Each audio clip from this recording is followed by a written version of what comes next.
सभी दर्शकों को सादर नमस्कार। मैं आकाशवाणी इस समय माउंट आबू से जुड़ चुका हूं और यहां पर हम आपको आज माउंट आबू की बहुत सारी विशेषताएं जो है वो बताने के लिए माउंट आबू में पहुंचे हैं और जहां पर हम आपको बिजली किस तरीके से बनती है उसके टावर भी दिखाने का प्रयास करेंगे। यहाँ की पहाड़ों की वादियाँ भी आपको दिखाने का प्रयास करेंगे, कुछ विशेष चीज़ें आपको दिखाने का प्रयास करेंगे। यहाँ के मौसम और कल्चर के बारे में भी आपको बताने के लिए हम आपको कई ऐसी यहाँ की विशेषताएं बताएंगे। माउंट आबू की ये आकाशवाणी माउंट आबू है और माउंट आबू के अंदर मैं राजेंद्र कुमार आप लोगों के बीच में पहुंच चुका हूं। तो आइए हम आज आपको माउंट आबू के कुछ विशेषताएं और कुछ जानकारियां देने का प्रयास करेंगे और यहाँ के मौसम का समय समय पर यहाँ पर मौसम जो है वो पूरी तरीके से बदलता रहता है और ये मौसम जो है अपने आप में एक सुहाना मौसम होता है। यहाँ के जो कल्चर है, यहाँ का जो मौसम है, उस समय समय पर परिवर्तन होता है। कभी यहाँ पर बहुत गर्मी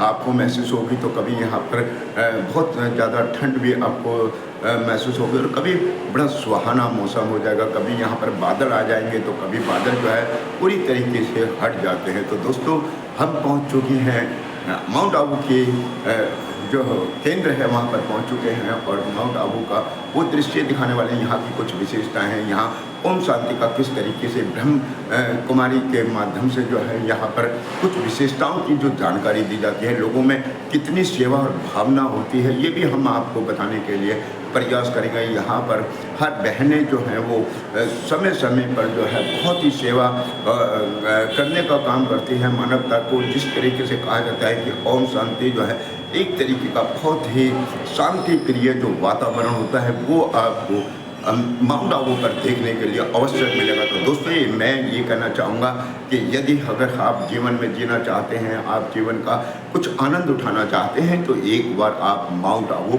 अवश्य आएँ। तो ऐसे हम आपको कुछ विशेषताओं के बारे में भी बताएंगे। यहाँ का जो कई ऐसे अलग अलग केंद्र हैं जहाँ पर सब्जी का अलग, खाने का केंद्र है, खाने बैठने का अलग है, सोने का अलग है, नहाने का अलग है।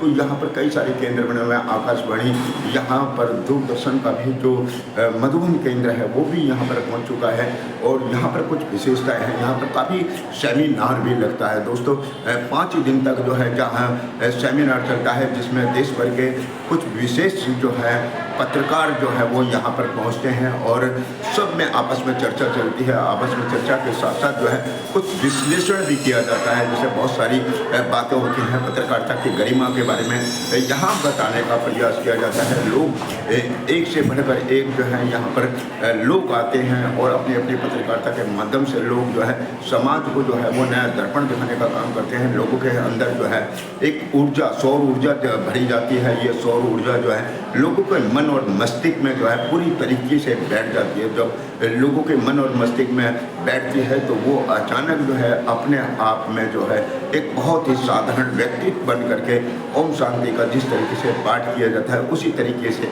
मन के अंदर जो है सकारात्मक एक विचारधारा आने का प्रयास हो जाता है। जब लोगों के अंदर सकारात्मक विचारधाराएं आती हैं तो लोग जो है एक दूसरे के साथ पूरी तरीके से जुड़ चुके होते हैं। तो आप भी एक बार जो है माउंट आबू पर आएँ। हम कुछ विशेषताएं यहाँ के, कुछ रहन सहन, यहाँ का कुछ कल्चर, यहाँ के जो बिजली का यहाँ पर एक बहुत बड़ा केंद्र है सौर ऊर्जा का, वो भी यहाँ पर आपको दिखाई देगा। पहाड़ जो यहाँ के जो पहाड़ हैं, कटीले पहाड़ हैं, पत्थर के पहाड़ हैं, पत्थर के हजारों मन और क्विंटलों के हिसाब से जो है एक पहाड़ी, ये पूरे एक पहाड़ पर जो है वो आपको नज़र आएगा। और कई कई दृश्य तो आपको मैं ऐसा बताऊँगा कि पहाड़ के ऊपर भी आपको बड़े बड़े विशाल काय जो है वो पत्थर आपको दिखाई देंगे। तो ऐसा खूबसूरत नज़ारा जो है वो आपको बड़े सौभाग्य से प्राप्त होता है। तो आइए हम आपको, मैं राजेंद्र एम जो है वो आपको कुछ विशेषताओं के बारे में बार बार आपको बताने का प्रयास कर रहा हूँ। कुछ चीज़ें हम आपको इसलिए बता रहे हैं कि जिन लोगों ने यहाँ का जो है खूबसूरत वातावरण नहीं देखा है तो आप एक बार अवश्य खाएँ और खूबसूरत वातावरण के साथ में अपनी ज़िंदगी का नज़ारा भी लें। तो साथियों आइए हम आपको कुछ दृश्य वो दिखाने का प्रयास करते हैं जहाँ पर बहुत ही शानदार जो है आपको बिजली के ऊर्जा के जो है वो टावर दिखाई देंगे। यहाँ पर पहाड़ों की वादियाँ दिखाई देंगी। यहाँ पर आपको कुछ विशेषताएं दिखाई देंगी। यहाँ पर हर तरीके की आपको यहाँ पर सुविधा मिली है। कई हज़ार एकड़ में जो है ये माउंट आबू का ओम शांति ब्रह्म कुमारी जिन्हें हम ओमकार कहते हैं, जिन्हें हम शिव का स्वरूप भी कहते हैं, यहाँ पर इस ब्रह्म कुमारी के अंदर आपको अवश्य देखने का मिलेगा। सबसे बड़ी विशेषता यह है कि यहाँ पर प्रत्येक व्यक्ति जो है मन को बड़ा शीतल और शांत हो जाता है। यहाँ हर व्यक्ति के अंदर जो है एक ओम शांति की किरणें पैदा हो जाती हैं। मन और मस्तिष्क जो है वो आपके केंद्र और बिंदु से जुड़ जाता है। तो दोस्तों, मैं आपको ये बार बार बताने का प्रयास कर रहा हूँ कि यदि अगर आप जीवन में एक बार माउंट आबू आएंगे तो आप वाकई ही कहेंगे कि माउंट आबू एक बहुत खूबसूरत जगह है। यहाँ पर थोड़ी सी ही दूरी के बाद में गुजरात भी लगता है। लगभग 10 और 15 किलोमीटर के बाद में गुजरात प्रारंभ हो जाता है।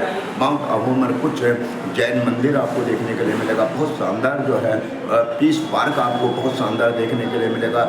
ये पूरा माउंट आबू के ऊपर है। कई ऐसे खूबसूरत पार्क है जहाँ पर यदि अगर आप उन पार्कों में घूमेंगे तो आप ये कहेंगे कि वाकई ही ये वो जो बगीचे हैं, फूल जहाँ पर खिलते हुए हमेशा दिखाई देते हैं। तो नमस्कार, जय हिंद, धन्यवाद। मैं राजेंद्र कुमार सभी दर्शकों को बाद सादर नमस्कार, प्रणाम। एक बार फिर मैं आपको कुछ दृश्य दिखाने का प्रयास कर रहा, तो आइए चलिए और हम आपको यहाँ के कुछ सौर ऊर्जाओं के बारे में, कुछ यहाँ के वातावरण में, एक विशाल वातावरण के बारे में बताने के लिए आ चुके हैं। तो देखते हैं हम क्या क्या आप लोगों को जानकारी देने का प्रयास